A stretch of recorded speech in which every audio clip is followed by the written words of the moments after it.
Hello guys. Movie start होती है और हमें जॉन हुन नाम का एक लड़का दिखाया जाता है जिसको गेम खेलना बहुत ज़्यादा पसंद था। सुबह में जब उसकी आंख खुलती है वो घर पर अकेला होता है और उसके सभी घर के लोग कहीं बाहर गए हुए होते हैं।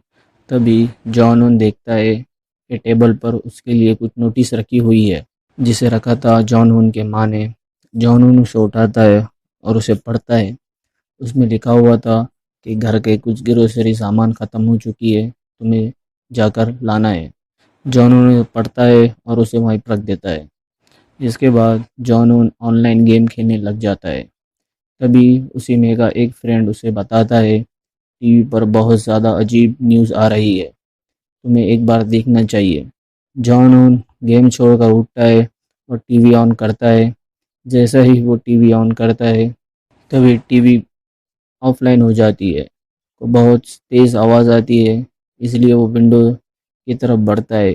उतने में ही टीवी ऑन हो जाती है और हम बैकग्राउंड में सुन पाते हैं कि पूरे शहर में एक पेंडेमिक हो गया है जिसकी वजह से लोग एक दूसरे को मार रहे हैं। जॉन जब विंडो से बाहर देखता है तो वो देखता है कि इन्फेक्टेड लोग बचे हुए लोगों पर हमला कर रहे हैं और उन्हें मार रहे हैं।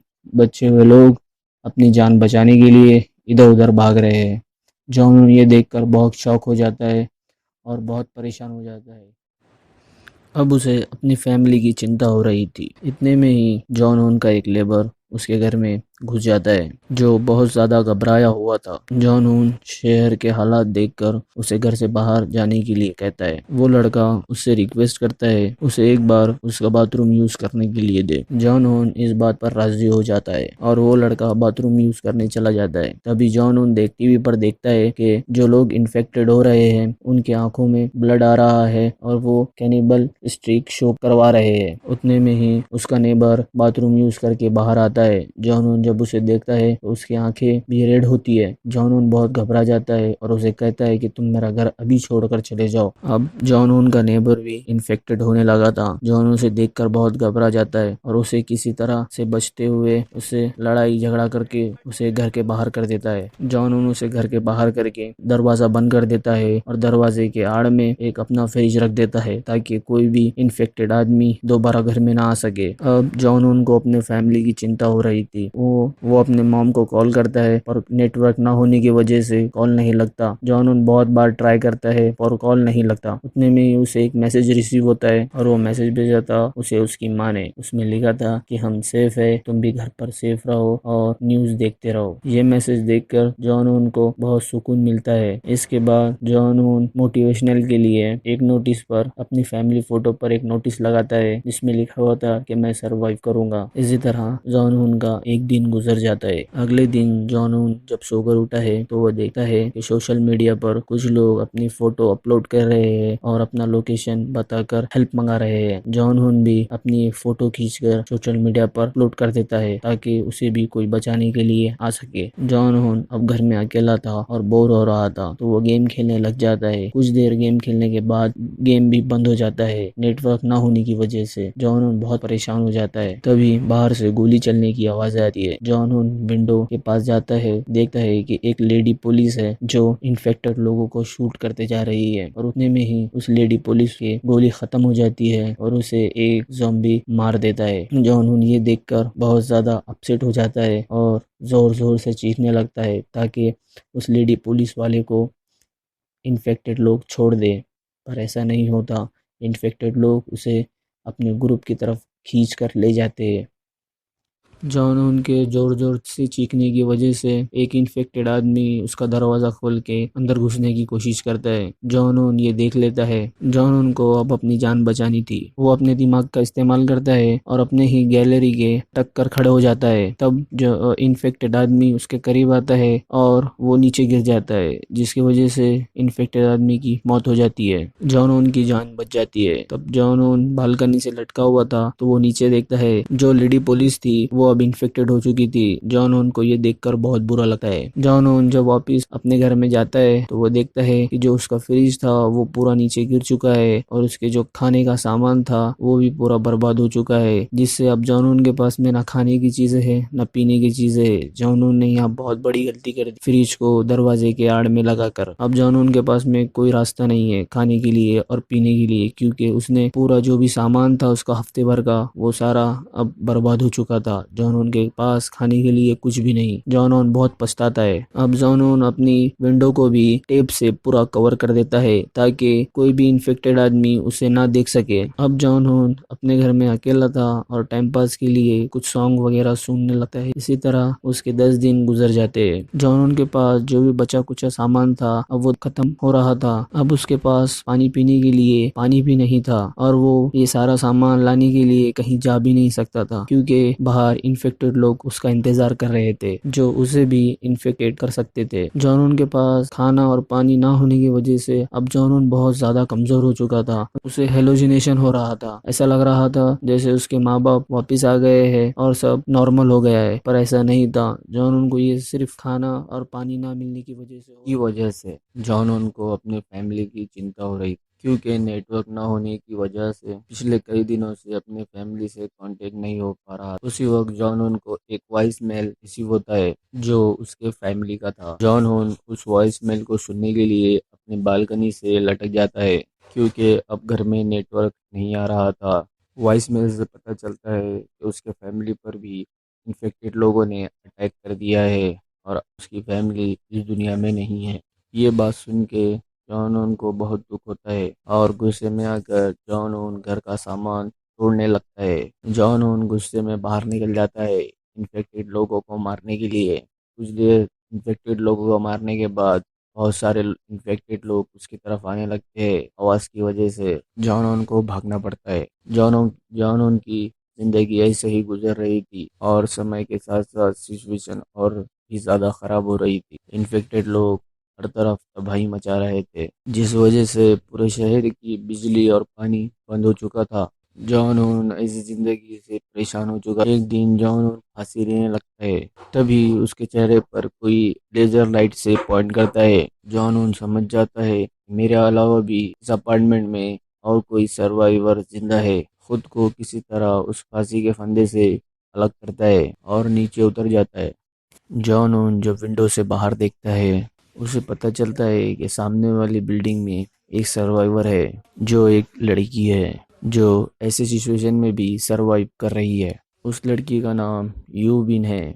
इसके बाद दोनों भी इशारों में बातें करने लगते हैं। अब धीरे धीरे इन दोनों के बीच दोस्ती बढ़ने लगती है। ऐसे ही दिन गुजर रहे थे। इनके पास पीने के लिए पानी भी नहीं था, पर इनकी किस्मत इनका साथ देती है और उस दिन बारिश हो जाती है। ये दोनों बहुत सारा पानी बारिश का जमा कर लेते हैं। यूबिन को पता चलता है कि जॉन उनके पास खाने के लिए कुछ भी नहीं है, इसलिए यूबिन एक तरकीब सोचती है। वो एक बॉल को रस्सी से बांध लेती है और जॉन हून के अपार्टमेंट की तरफ फेंकती है। वो बॉल जॉन हून के अपार्टमेंट तक नहीं जाती। अब जॉन हून ही अपने ड्रोन की मदद से एक रस्सी बांधता है और यूबिन की तरफ भेजता है, जिसकी मदद से दोनों के बीच में एक जिप लाइन बन जाती है। अब यूबिन जॉन हून के लिए खाना भेजती है। अब जॉन हून के पास में खाना था और जॉन हून खाना खाने लगता है। इतने में ही एक इन्फेक्टेड आदमी उस वायर को पकड़ लेता है जो यूबिन ने जॉन हून की तरफ फेंका था, जो नीचे रह गया था। इन्फेक्टेड आदमी उस वायर को पकड़ लेता है और यूबिन के अपार्टमेंट की तरफ चढ़ने लगता है। यूबिन ने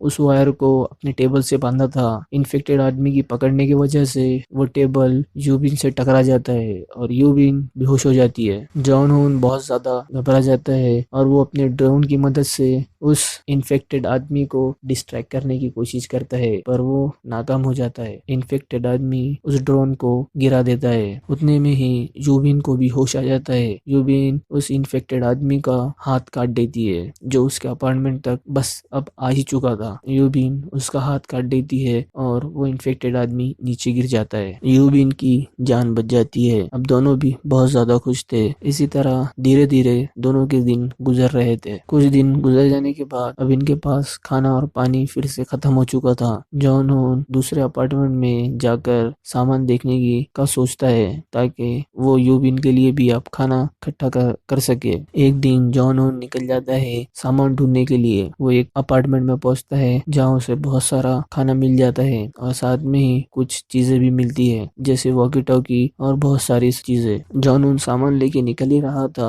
तभी एक इन्फेक्टेड आदमी उस पर हमला कर देता है, मगर जॉन हून उसे किसी तरह हरा कर उसे मार कर वहाँ से निकल जाता है और अपने अपार्टमेंट में आ जाता है। जॉन हून के पास अब फिर से खाना था। जॉन हून पेट भर कर खाना खाता है और यूबिन के लिए भी कुछ खाना भेज देता है ताकि यूबिन भी कुछ खाना खा सके। यूबिन भी बहुत दिनों से भूखी थी, वो भी खाना खा के अपने आप को अच्छा फील कराती है। जॉन हून खाने के साथ में यूबिन के लिए वॉकी टॉकी भी भेजता है ताकि दोनों भी एक दूसरे से कम्युनिकेट कर पाए। इसी तरह और कुछ दिन गुजर जाते हैं और दोनों भी वॉकी टॉकी की मदद से बातें करने लगते हैं। दोनों भी एक दूसरे से बहुत ज्यादा क्लोज हो चुके थे। एक दिन अचानक इन्हें बहुत सारा शोर आता है। ये दोनों खिड़की से बाहर देखते हैं तो इन्हें पता चलता है कि सारे ज़ॉम्बी अब इन्हीं के अपार्टमेंट की तरफ ऊपर की तरफ बढ़ रहे हैं। दोनों बहुत ज्यादा डर जाते हैं और यूबिन इसी घबराहट में कुछ सामान नीचे गिरा देती है जिसकी वजह से सारे ज़ॉम्बी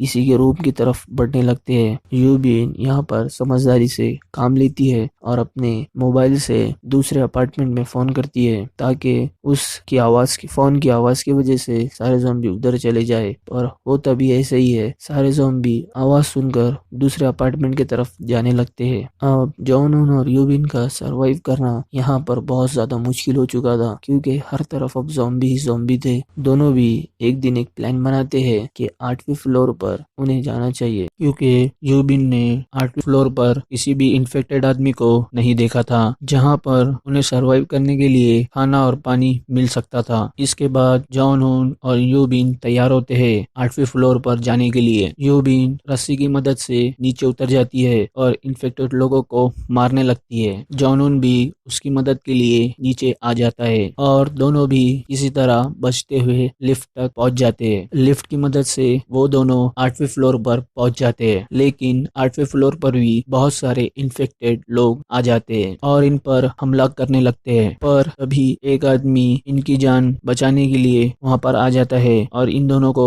बचाकर अपने अपार्टमेंट में ले जाता है, लेकिन यूबिन को उस आदमी पर शक होता है। इसके बाद वो आदमी दोनों की हेल्प करता है और दोनों को खाना और पानी देता है। दोनों को बहुत ज्यादा भूख लगी थी इसीलिए दोनों खाना खाने लगते हैं। तभी वो आदमी बातों बातों में बताता है कि यहाँ पर कुछ ही समय में रेस्क्यू टीम आने वाली है। ये सुनकर जॉन हून और यूबिन बहुत ज्यादा खुश हो जाते हैं, लेकिन अब दोनों बेहोश होने लगे थे क्योंकि उस आदमी ने खाने में कुछ मिलाया था। इसका असर अब दिखने लगा था और दोनों भी बेहोश हो जाते हैं। इसके बाद वो आदमी जॉन हून के हाथ बांध देता है और यूबिन को एक कमरे में बंद कर देता है। कुछ समय बाद यूबिन को उस कमरे में होश आता है। यूबिन को उस कमरे में एक इन्फेक्टेड लेडी दिखती है जिसको रस्सी से बांधा हुआ था। ये लेडी उसी आदमी की वाइफ थी। उस आदमी ने उसे रस्सी से बांध कर रखा था और इस आदमी ने इन दोनों को फंसा लिया था ताकि ये अपने वाइफ को इन दोनों को खिला सके। अब वो आदमी अपने वाइफ की रस्सी ढीली कर देता है। अब वो लेडी यूबिन पर हमला करने लगती है। इधर जॉन हून को भी होश आ गया था और वो रस्सी को कर लेता है, मगर वो आदमी जॉन हून पर भी हमला कर देता है। कुछ देर तक कुछ रूम से आवाजें आती है, फिर एकदम से ही सब शांत हो जाता है। वो आदमी चेक करने के लिए उस रूम का दरवाजा खोलता है और अंदर जाता है। तभी यूबिन उस लेडी को उसी के हस्बैंड के ऊपर छोड़ देती है और वो इन्फेक्टेड लेडी उसी के हस्बैंड को खाने लगती है और वो आदमी भी उसे खाने देता है। इसके बाद यूबिन उन दोनों को शूट कर देती है। यूबिन रोने लगती है क्योंकि उसे लगता है उस इन्फेक्टेड लेडी ने इसे भी इन्फेक्टेड कर दिया है। यूबिन जॉन हून से कहती है कि मुझे शूट कर दो, मुझे ऐसी लाइफ नहीं चाहिए। जॉन हून भी उसकी तरफ गन कर देता है ताकि उसे शूट कर पाए, पर जॉन हून यूबिन से अब प्यार करने लगा था। वो ऐसा करना नहीं चाहता था। ये सब चल ही रहा था कि उन्हें बाहर से हेलीकॉप्टर की आवाज आती है। दोनों दोनों भी विंडो से बाहर देखे हैं तो उन्हें एक हेलीकॉप्टर नजर आता है। दोनों भी बहुत ज्यादा खुश हो जाते हैं। दोनों को भी अब जीने की फिर से एक नई उम्मीद मिल चुकी थी। इसके बाद जॉन हून और यूबिन दोनों भी निकल जाते हैं ऊपर के फ्लोर पर जाने के लिए। इसी तरह ज़ॉम्बियों को मारते हुए और उनसे बचते हुए दोनों भी ऊपर पहुंच जाते हैं और ऊपर का दरवाजा बंद कर देते हैं। ऊपर जाने के बाद उन्हें एक नाउम्मीदी मिलती है क्योंकि ऊपर के फ्लोर पर कुछ भी नहीं था, ना हेल्प करने वाली टीम थी, ना हेलीकॉप्टर था। दोनों भी बहुत ज्यादा निराश हो जाते हैं क्योंकि ज़ॉम्बी दरवाजा तोड़कर कभी भी अंदर आ सकते थे और होता भी ऐसा ही है। ज़ॉम्बी दरवाजा तोड़ देते हैं और इनकी तरफ बढ़ने लगते हैं। जॉन हून के पास जो गन थी उसमें कुछ गोलियां थी। जॉन हून बिना कुछ सोचे समझे गन फायर करने लगता है जिसमें सिर्फ गिनी चुनी गोलियां थी। कुछ गोलियां चलाने के बाद जॉन हून की गन में गोलियां खत्म हो जाती है मगर ज़ॉम्बी इनके तरफ बढ़ ही रहे थे। दोनों की सिचुएशन बहुत ज्यादा खराब थी। ज़ॉम्बी इनके तरफ बढ़ रहे थे और इनकी गोलियां खत्म हो चुकी थी। इतने में ही एक हेलीकॉप्टर इनके पास आता है और गन से सारे ज़ॉम्बी को फायर करने लगता है और इन दोनों का रेस्क्यू कर दिया जाता है। दोनों की जान बच जाती है। दोनों भी हेलीकॉप्टर में थे और हमें ऊपर से व्यू दिखाया जाता है कि ये शहर का क्या हाल है। हर जगह ज़ॉम्बियों ने तबाही मचाई है। कोई भी ऐसी जगह नहीं जहां ज़ॉम्बी नहीं है। रेस्क्यू टीम उन्हीं लोगों का रेस्क्यू कर रही है जिसने ऑनलाइन पोस्ट किया था। उनका लोकेशन पता करके रेस्क्यू टीम उनका रेस्क्यू कर रही है। जॉन हून बहुत ज्यादा खुश हो जाता है क्योंकि वो यूबिन के साथ है और दोनों भी जिंदा है।